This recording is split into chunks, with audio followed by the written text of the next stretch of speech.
All right, hey, welcome to another episode of Coach P's Perspective. I'm pumped today. We have Kaytlin Neil. Let me go back and say Kaytlin Katniss Neil, which is her MMA fight name. Those of you who end up watching this on YouTube, you'll be able to see that she literally looks like Katniss. Those of you listening via podcast on Apple Podcasts or Spotify, you can imagine. So, Kaytlin is an MMA fighter. She is a trainer. She is a founder. She's a businesswoman, right? So Bad Athletics, we're going to talk about that here in a little bit. Just sort of an all-around, what I would say, high-level human being who is really pursuing her goals and her dreams. And we want to share those. So, Kaytlin, thanks for being on. Yeah, no, thank you. What an introduction. That was very nice. You bet. So, one of the things I try to do is bring high-level performers on here from various areas. And I'm a big believer, principles are principles. And once you know them, you can apply them towards success. And so to find out, what's behind the scenes and also just share great stories. So kind of starting there, tell us a little about where did you grow up at? What sports did you do? We know you're an MMA fighter, but like what sports did you do growing up? And just a little bit of your background before MMA. Yeah, so I grew up in Utah County, so it was kind of random that I became an MMA fighter as it was. My household was a Mormon household, so we went to church every Sunday. I had all sisters, and so I didn't really have brothers beating me up or anything. I grew up doing dance, gymnastics, and cheerleading. I was a cheerleader. I was cheer captain my senior year of high school, and then it wasn't until my freshman year when I didn't make the cheer team is when I started MMA fighting. So that's kind of where I came from, and it's just really random how I even got into MMA in the first place. Yeah, well, I can say that so I'm a head wrestling coach for a high school, a boys and girls team, and half of my girls wrestling team are cheerleaders. And you wouldn't, so a lot of people wouldn't think those two go together, even me, but man, my cheerleaders can scrap. So maybe there's something about cheerleaders, that just have this internal fire and an ability to go out and put it on the line, which is pretty cool. They're feisty. Yeah, that's awesome. Yeah, absolutely. All right, so let's go ahead and jump into that then. So was it your freshman year in college, you said that you didn't make the cheerleading squad, and then all of a sudden you transitioned to MMA. So how did that come about? Did you just see it on TV, or did somebody bring you to a class? What's going on there?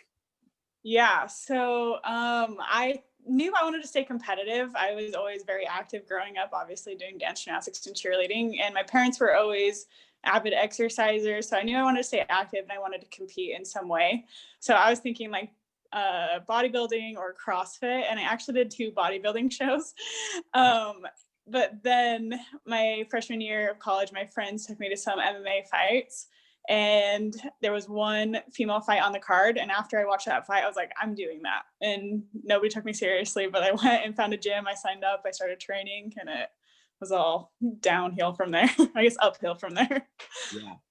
Yeah, that's crazy. So you saw a show, kind of fell in love with it, and just started pursuing. So now, tell me about bodybuilding real quick. So you did a couple of competitions there. I grew up. So my dad, I just grew up in a household where we worked out a lot too. My dad's a Hall of Fame wrestling coach, but we lifted weights all the time.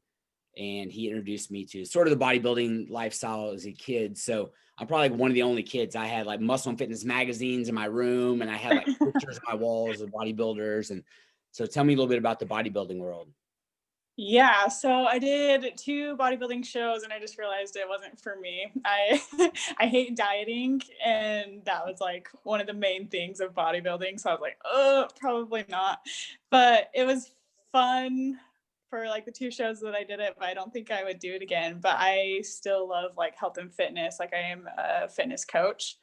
But yeah, that's kind of my gist of bodybuilding. I didn't get too far into it. And that was when I was 19 years old. So that was 10 years ago.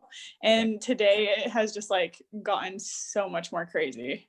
My physique back then would not have gotten me any placings, but I placed my first 2 shows. So yeah. Okay. Well, listening to it, between cheerleading, gymnastics, bodybuilding, those are all things that are going to make you stronger, more athletic, kind of leading into MMA.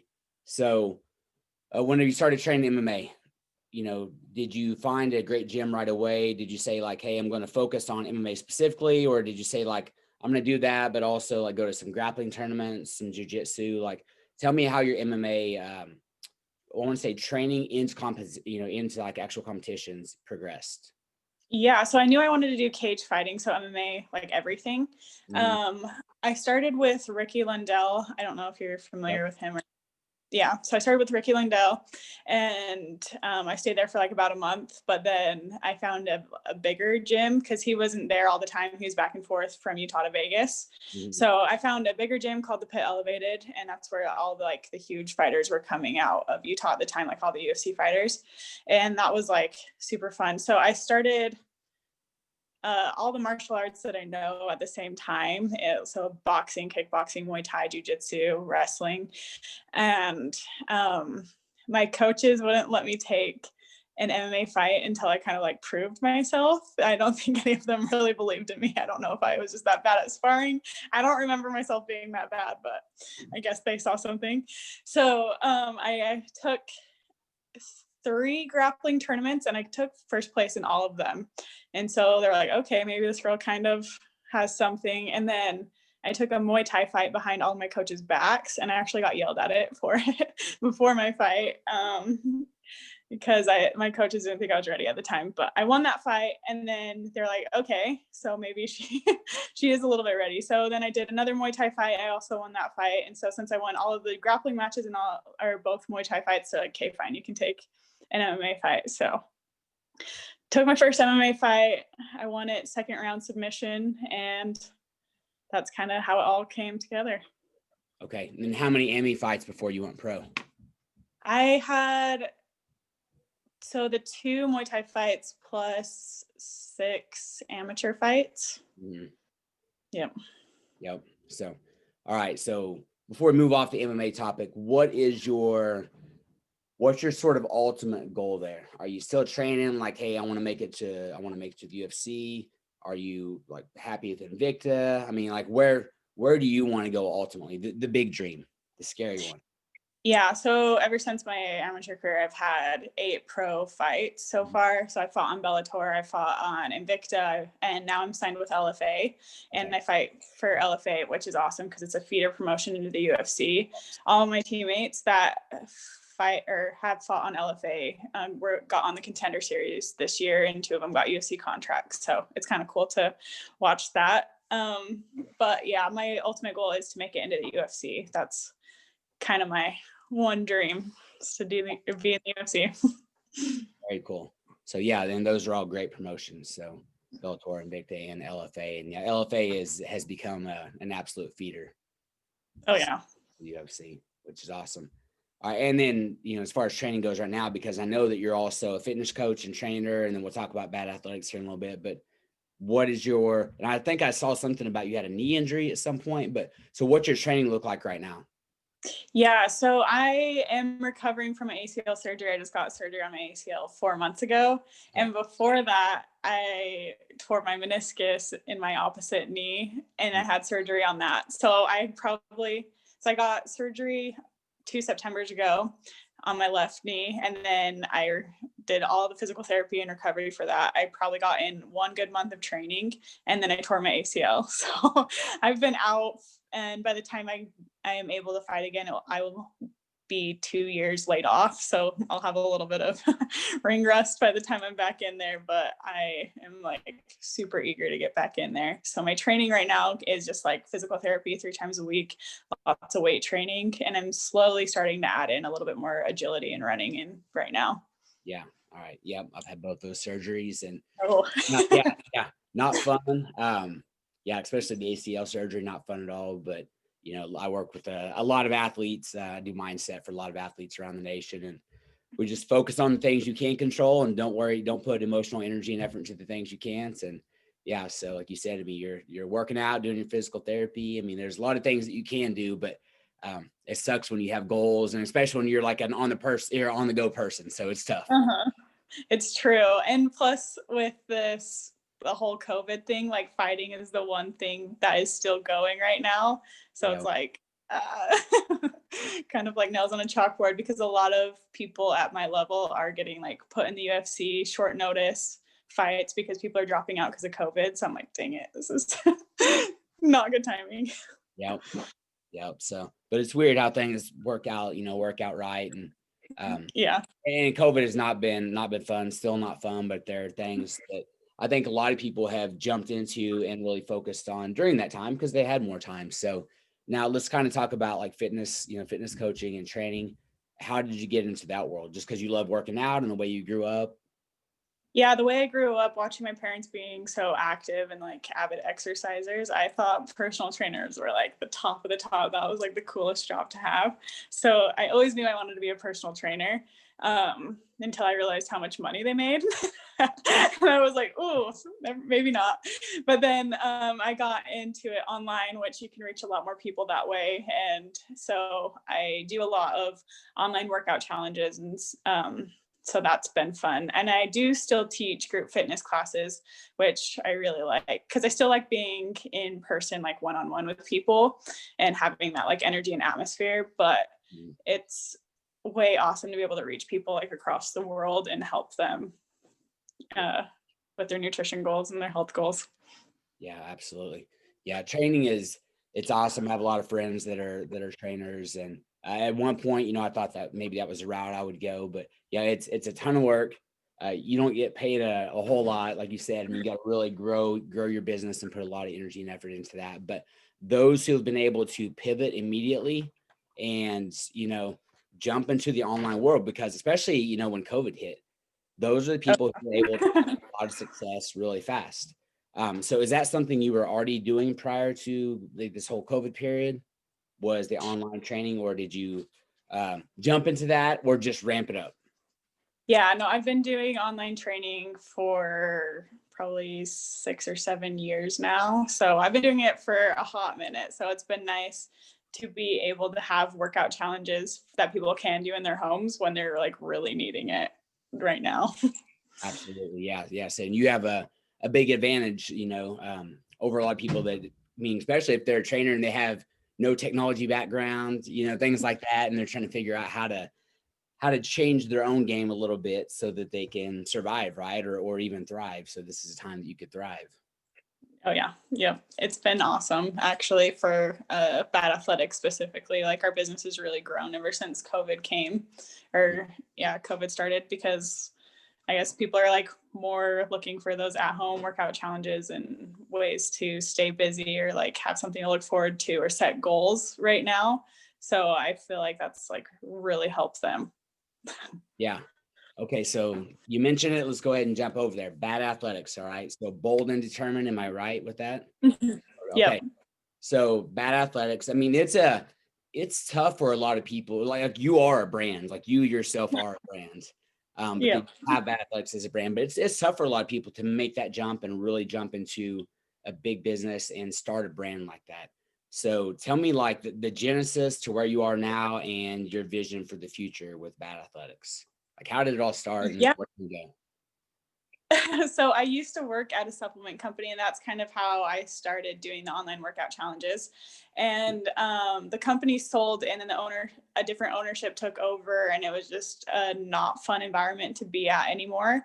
And so I kind of like it lost its luster, and so I just quit, even though it was like everybody's dream job to have. I had girls messaging me almost every single day being like, how do I get in your position, how to become a trainer like you, or whatever. And I was like, you don't want it. Like, I promise you don't want it.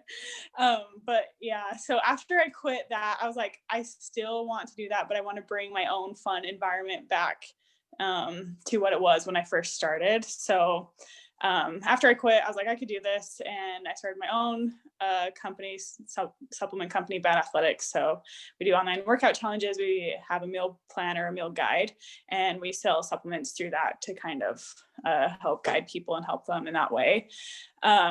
So yeah, I mean, that's how I started Bad Athletics, is that I used to work for a supplement company and it just wasn't fun anymore. So I wanted to bring the fun back and got Bad Athletics back.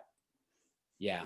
Now you seem to, looking on your website and the Instagram site and all those type of things, really have a focus and a heart for women and Mhm. help encourage women and to be bold and determined.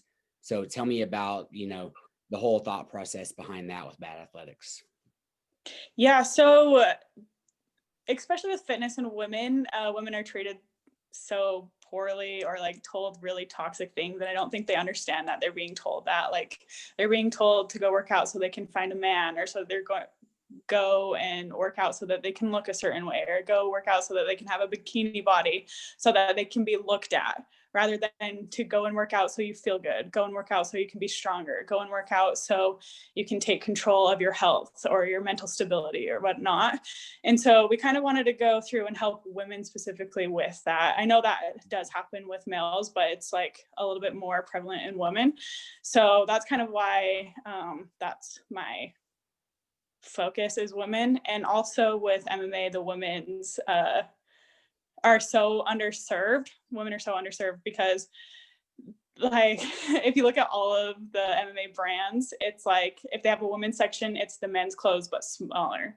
So it's like not really for women. And even if you see like the sports bras or something, they'll have like boobs popping out. Like it's just not functional for women. So yeah, I mean, we really wanted to go in and help serve women that way.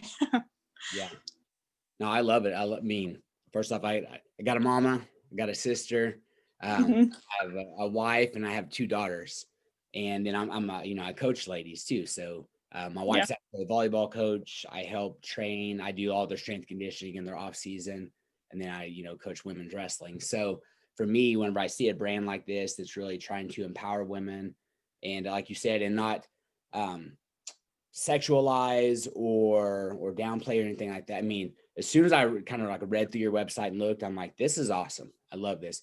And it's not like the supplements are just for women, because I'm Mhm. a nutrition nerd, and I looked through there and looked at the ingredient list, and I was like, okay, like this is the real deal, man. You guys got some good supplements in there, and coming, a lot of the stuff, a lot of the ingredients are coming from some of the top level companies.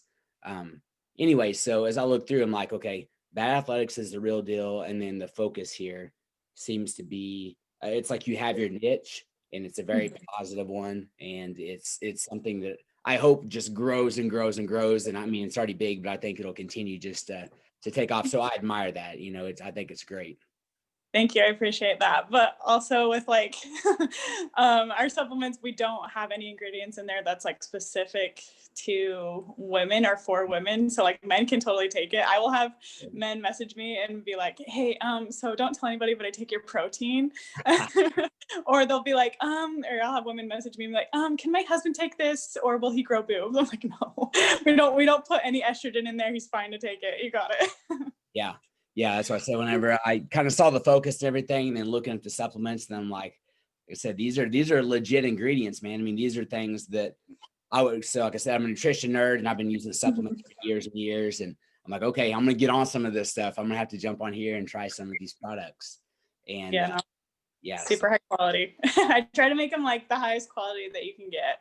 All like naturally flavored, naturally colored, naturally sweetened, highest quality of protein available, or highest quality of BCAAs available, or creatine. So it's like I'm really trying to like make it a high quality product for people.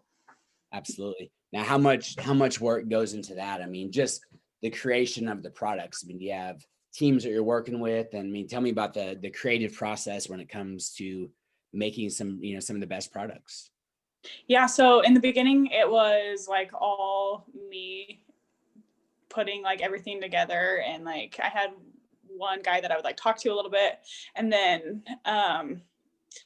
so I was just kind of like trying to like research what was the highest quality thing, and then coming using my background of being in another supplement company, and I would hear all these customer complaints about like some ladies didn't want sucralose, some people wanted vegan protein powder, some people were like way sensitive or like whatever. So I tried to take in my background of working at that company and try to eliminate like all complaints. Like I want it naturally flavored, I want it naturally colored, I want it naturally sweetened.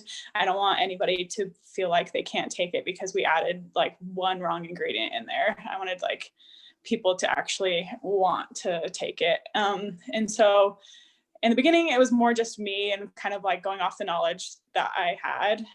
But now I have a business partner, and he has a team of people. And luckily, we have a product developer, and he is a rock star at it. So he will come up with, I'll come up with like ideas of products, or he'll come up with ideas of products, and we'll go back and forth like as a team, and then we'll try it all out. We have like a team of people in the office.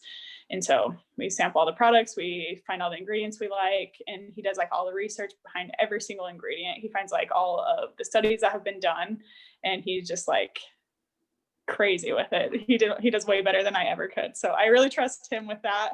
But I, of course, like approve everything that we also release too. So yeah. I love hearing that, because not just about the products, but whenever you are a leader of an organization, there's a point when it grows so big you can't do it all yourself. So then you have to hire people, you have to bring people on to work with, and then you have to trust them to do their jobs, right? So what are some of the leadership principles maybe that you've learned along this journey so far? yeah, I feel like with me being a professional fighter and then running all of my social media accounts, that in of itself is like a full-time job. Yeah. And so there's a girl that we have managing Bad Athletics, and then there's an operation girl, or so she looks over like all the numbers and all the day-to-day tasks and whatnot. So we have two other girls that are like really managing it, and they're just doing an awesome job. And then we have another team of people. So it's hard at times. Like, it is challenging because I feel like Bad Athletics is my baby, and I don't get to say what happens with like every single little thing, because I would just go crazy if I did. But it's been awesome to kind of see it grow and evolve just in the almost 2 years that it's been launched. But yeah, I mean, yeah, that's all I have to say about that. What is your ultimate goal at athletics? My ultimate goal with Bad Athletics is to, grow it as big as it can grow. I want to be the number one nutrition company for women in sports. So hopefully we can achieve that, and hopefully we can get there. Excellent. Very good. So, all right, being a high level performer, and I mean, it's crazy because you're wearing all these hats, right? You have all these things that you're doing. You have to probably have, I'm assuming, a pretty good organization that gets to a point where you have to. And I do a lot of things, and so my to-do lists are crazy, and I got to write them down. But I have a list of daily habits or things I got to get done, right? So, what are some of the habits that you've created, whether it be like a great morning routine or nighttime routine? Like, what are non-negotiables for you? These are things I'm doing every day to become a better human being, a better fighter, business person, just highest level I can be. Yeah. So, number one is exercise. I make sure that I move my body at least once a day. And so like 6 days a week, that's like lifting, cardio, like a little bit more intense. And then one day is probably just like more of a rest day, like stretching, active recovery, but I'm still actually like moving my body. That's a non-negotiable. I just know that I'm going to do that because I've been doing it for so long. Another thing is to drink water. Make sure that I drink water every single day. It's like a gallon a day, around there, plus or minus, depending on my training schedule. I'm trying to think of what else. I wish I journaled more, but I don't. I feel like that's my next goal that I'm going to be working on is journaling. But other than those two things, as long as I get those two things done, like drinking my water and I guess sleeping 7 to 9 hours every single night is like a big non-negotiable for me. And I don't think people understand how important sleep actually is for them and for their health and for their overall well-being. So I guess sleep, eat well, drink my water, and then exercise. Yeah, good. So, like say, I like to have a list of things I do daily, but I tell you what, like as long as I'm kind of the same way, as long as I get my exercise in, like I can tell you right now, everything else is going to function correctly. Like I'm Yeah. going to be able to do all the other things. I'm going to be able to have the energy and the mental focus to do all the other things.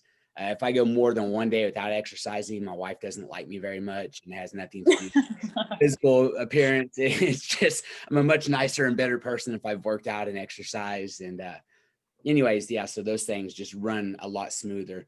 Now, it's crazy because even though there's maybe a little more free time during COVID or whatever, it's like stress levels are at all-time high. People are so Oh scared, yeah. so fearful, which means that your immune system's compromised.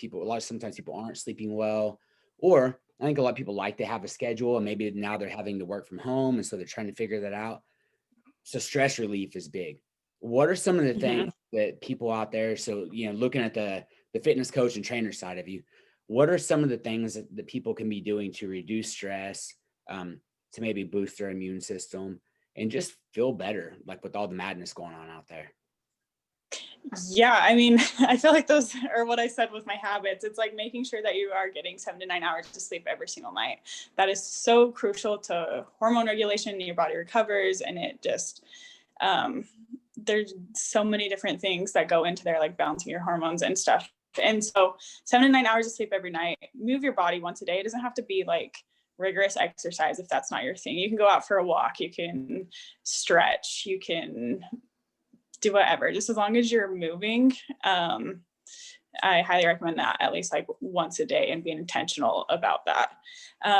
Drinking water, a lot of people are dehydrated. Another thing is, right now, especially in like the wintertime, get vitamin D in. I feel like a lot of people don't really think about doing that, but since there's no sun, people are already stressed out, maybe a little bit depressed as it is. Vitamin D helps with depression, like from the sun. So maybe try a supplement with vitamin D, and that could maybe help a little bit. But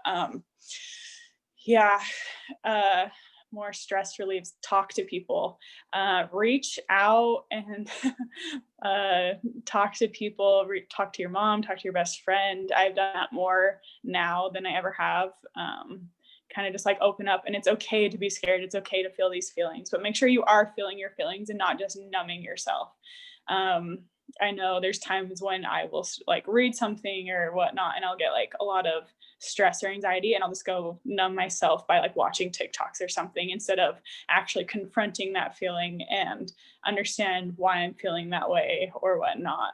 So talking to people or journaling, and there's no shame in having a psychiatrist or like help in that way, getting a mental health coach to help you with times right now or in life in general. It doesn't have to be just because of COVID.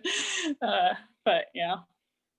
Yeah, absolutely. Yeah, I think that's is crucial right now, and a lot of people are maybe overlooking that or not allowing themselves to do the things that they need to do to, in order to de-stress, feel better. Like I said, keep their immune system strong.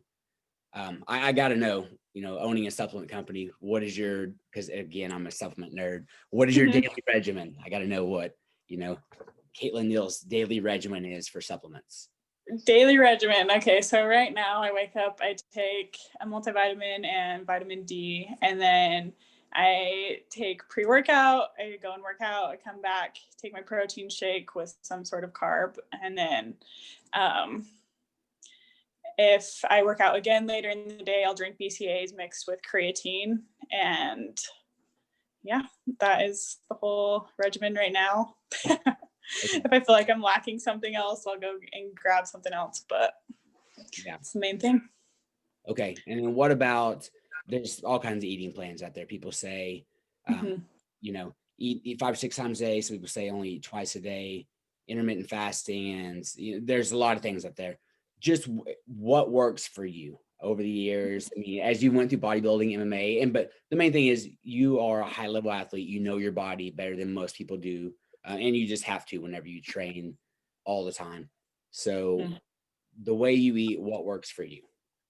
Yeah. So when I first started when I was getting into bodybuilding, I would count calories and track my protein. I wouldn't really track fat or carbs, but that was like the main thing. As long as I ate my daily allowance of calories and then got in at least 1 gram of protein per pound of body weight, I was happy. Like that's what I would do.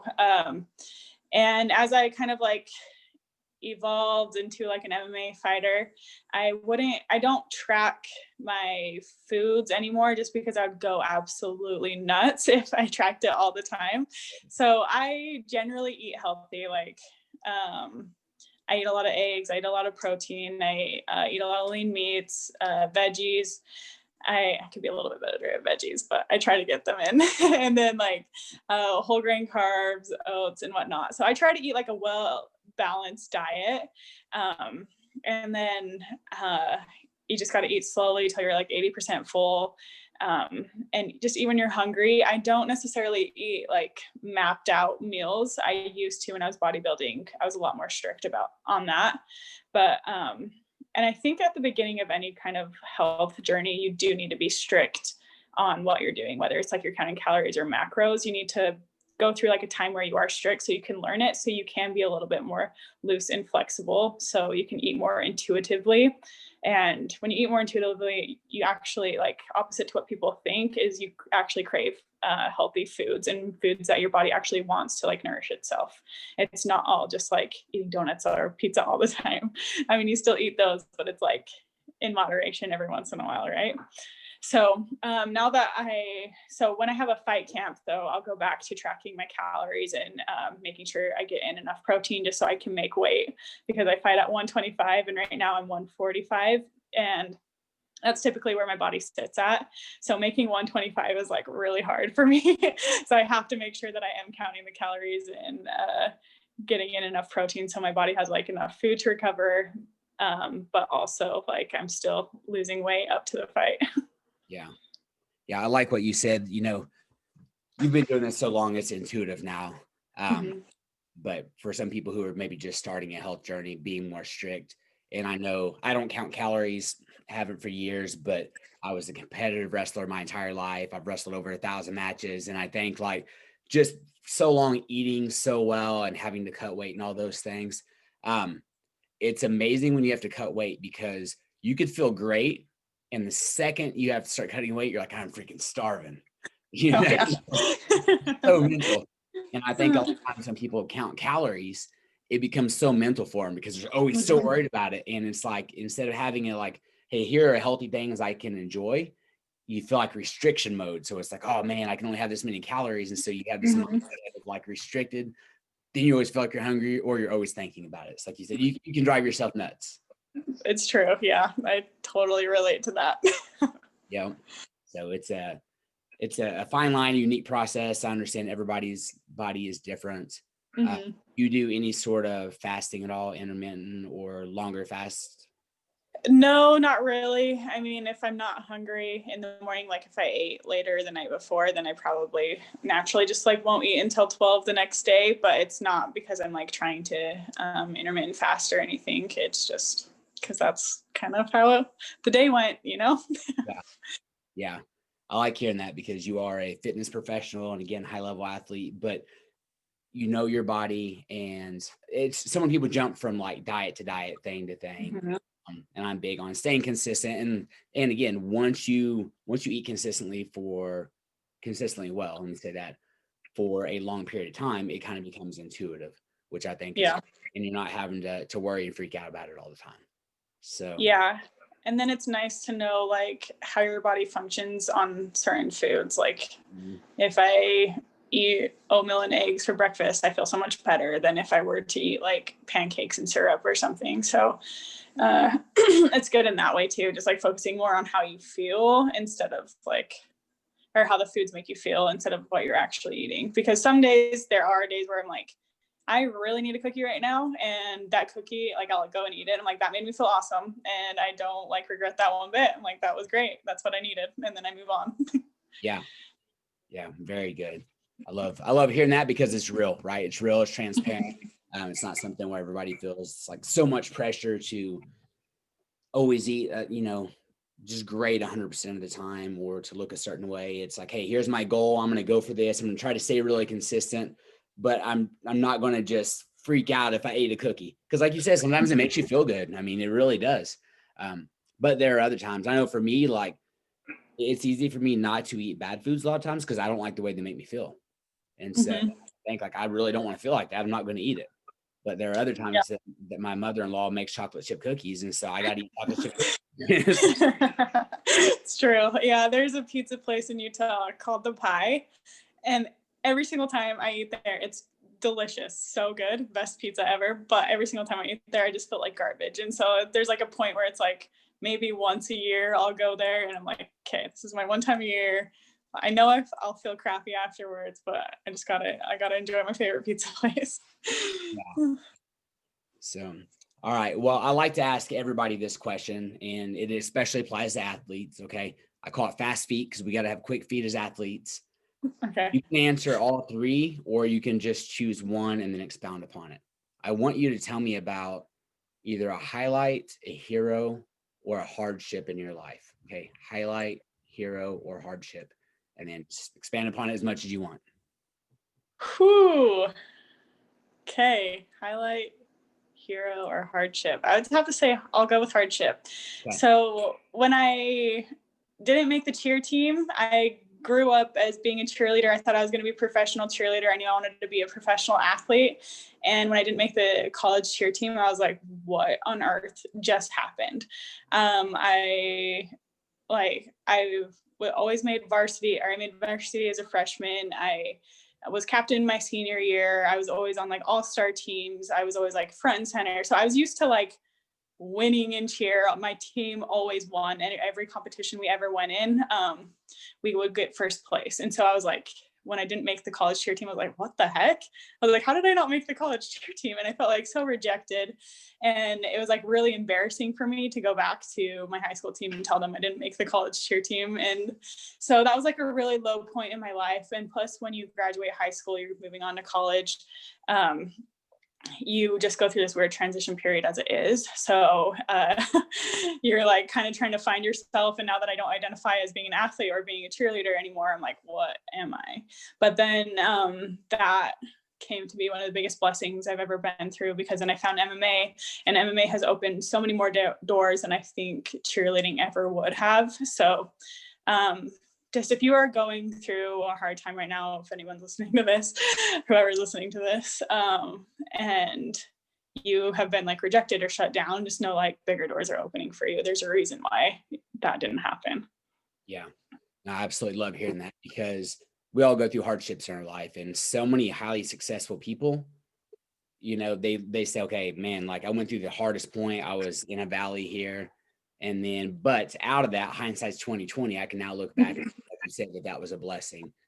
And so it's, none of us like to be in those moments, but we're all going to experience those in life. And it's like, hey, how do you bounce back?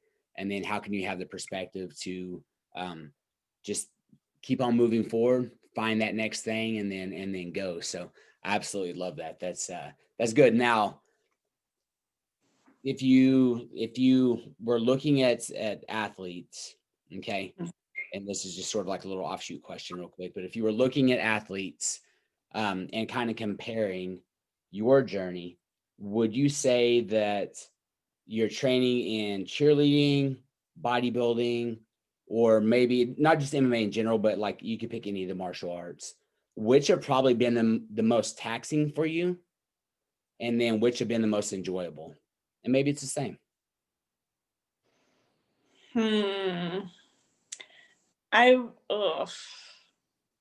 Gosh, that's hard, because the dieting with bodybuilding and having to look a certain way and like have your body look a certain way, so you had to like really care about what you were eating, like exact macros, that was really taxing mentally on me, and I didn't like that at all.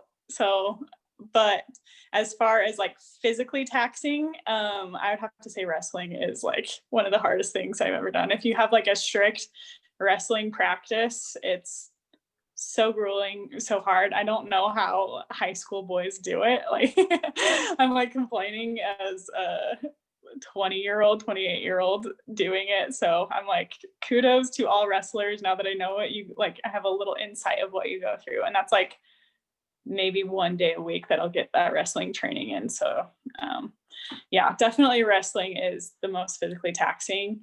The most rewarding thing, is that what the second part of the question was? Yeah.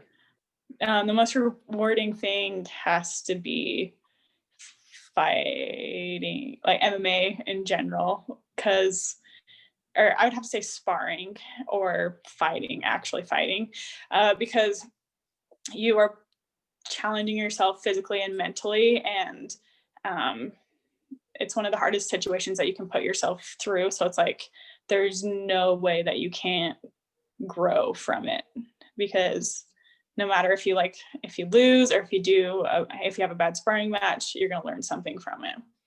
Mhm. Well, let me say this. You just won over about 70% of my audience whenever you said wrestling is the hardest thing, because I have a lot of people in the wrestling world from all over that listen to this. So all the wrestling people are just like, absolutely, she's right. I think it's so funny as a coach, because I'll have football players that come in, and actually just this past week, we started our season 2 weeks ago, and had this football player in there, and he was like, this is the hardest thing I've ever done in my life. It was after practice. I mean, I think he said it almost every day to me. I'm like, yeah, you're right. It is, but it's going to be a blessing too, man. It's going to be one of the best things you've ever done after you allow yourself to get in here and go through this. So, you said earlier, I'm going to make this the last question, but Okay. your identity was kind of wrapped up in cheerleading. So whenever that was taken away, you're like, who am I? I think as athletes, as business people, I mean, I think just in general, a lot of times we find identities. And I've done this multiple times as an athlete and as a coach.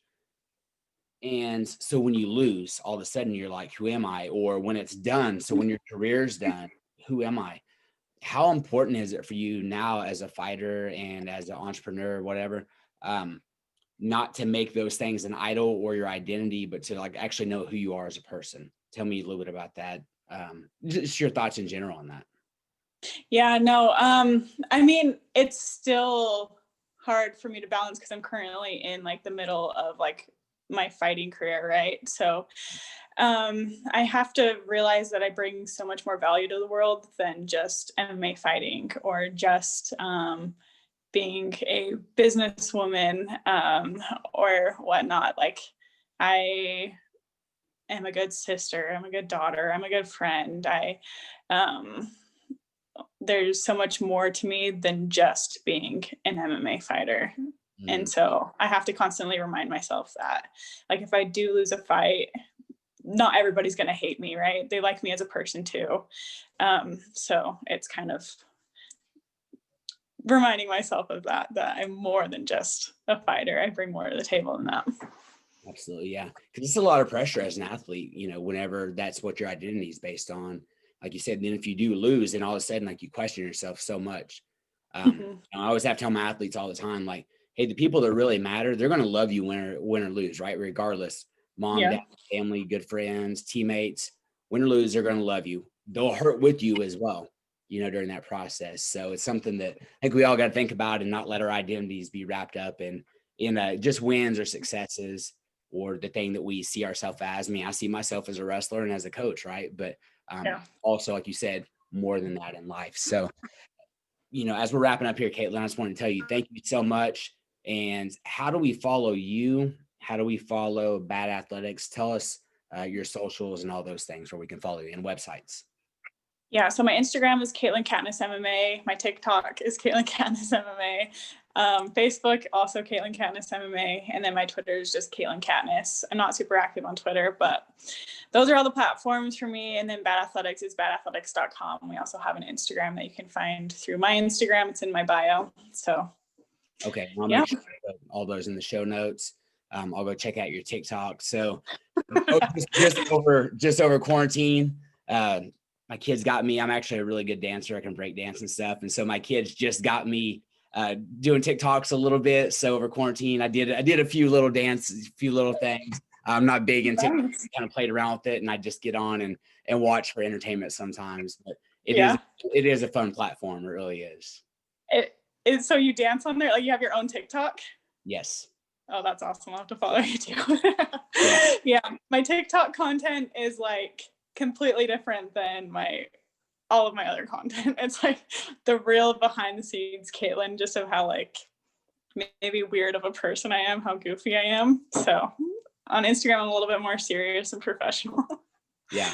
No, it's fun. It's fun. That's why I like the different platforms. People, it's like you literally like see kind of different sides of their personality, but then you kind of get to know the person as a whole that way too, which is great. Oh But yeah. like I said, so Yep. I'll put those, I will put all those things in the show notes for anybody listening. So you can follow Kaytlin on all of her social platforms. Then you can follow Bad Athletics and go and check them out. Get yourself some of their supplements, get those in your body. So again, thank you so much for being on here. Thanks for providing your wisdom and then also your energy, man. I can feel it. Like you have a really good, you're an upbeat person, it feels like, and that feels good. So, and I enjoyed speaking with you, but I know as people are listening to this on podcast, like they're going to be like, oh, okay. Like it's going to bring a little light to the day. Hopefully it does. Hopefully. Yeah. But yeah, thank you for having me on, and it's been awesome talking to you. It's really fun. Yeah, you're welcome. So, all right, y'all, this has been another episode of Coach P's Perspective. May God bless you and give you peace and shine his face upon you. Until next time, we're out.